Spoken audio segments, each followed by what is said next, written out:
हजारो गुंतवणूकदारांना शेकडो कोटींचा गंडा घालणाऱ्या केबीसीच्या धर्तीवर सुरू झालेल्या ट्रू लाईफ कंपनीच्या नाशिक कार्यालयावर छापा मारणारे हे आहेत औरंगाबाद आर्थिक गुन्हे शाखेचे पोलीस।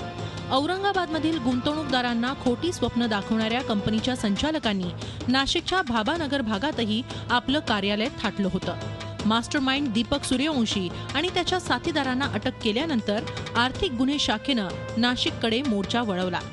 नाशिकमध्ये त्यांच्या दुकानाची सर्च घेतली। दुकानामध्ये ते जे साहित्य लोकांना जे प्रलोभन दाखवण्यासाठी वापरलेलं आहे ते साहित्य आम्ही जप्त केलेलं आहे आणि इन्व्हेस्टरच्या पैशातून जो त्यांनी खरेदी केलेलं फर्निचर वगैरे आहे ते पण आम्ही जप्त केलेलं आहे। स्वतःला ट्रू लाईफ कंपनीचा एमडी म्हणून घेणारा दीपक सूर्यवंशी हा नाशिकच्या कामटवाडा परिसरात राहणारा असल्यानं याही घोटाळ्याचं मुख्य केंद्र नाशिकच असल्याचं तपासात निष्पन्न होतंय। याआधी बहुचर्चित केबीसी घोटाळा, सुपर पॉवर स्कॅम, इमू घोटाळा, IMS घोटाळा अशा सर्वच घोटाळ्यांचे औरंगाबादशी कनेक्शन असल्याचंही निदर्शनास आलंय। मराठवाडा भागात कायमच दुष्काळी परिस्थिती आहे। तिथले बहुतेक नागरिक नाशिक जिल्हा उत्तर महाराष्ट्राकडे स्थलांतरित झाले। रोजगार आणि झटपट पैसे कमावण्याच्या नादात एका पाठोपाठ एक जण बळी पडत जातो। मल्टी मार्केटिंगचं हे जाळं नातेवाईक ओळखीच्या लोकांमध्येच विणलं जातं आणि अशा आर्थिक गुन्ह्यांची व्याप्ती दिवसेंदिवस वाढत जाते।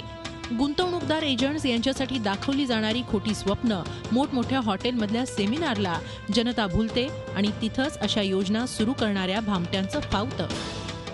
सर्व नागरिकांना हेच आव्हान आहे की मल्टी लेवल मार्केटिंगच्या कुठल्याही जाळ्यामध्ये न अडकता अशी काही घटना त्यांच्या समोर आली तर कृपया नाशिक शहर पोलीस आयुक्तालयाच्या आर्थिक गुन्हे शाखेशी संपर्क साधावा। औरंगाबाद पोलिसांच्या सतर्कतेमुळे वेळीच या घोटाळ्याचा पर्दाफाश करण्यात आल्यानं इतर गुंतवणूकदार बचावलेत। या प्रकरणी औरंगाबाद पोलिसात गुन्हा दाखल झाला असला तरी नाशिकमधून अद्याप या प्रकरणी तक्रारदार समोर आलेले नाही।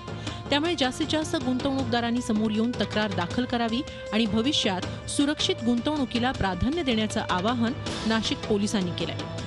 मुकुल कुलकर्णीसह bureau report, Zee media, Nashik. Zee 24 तास रहा एक पाऊल पुढे।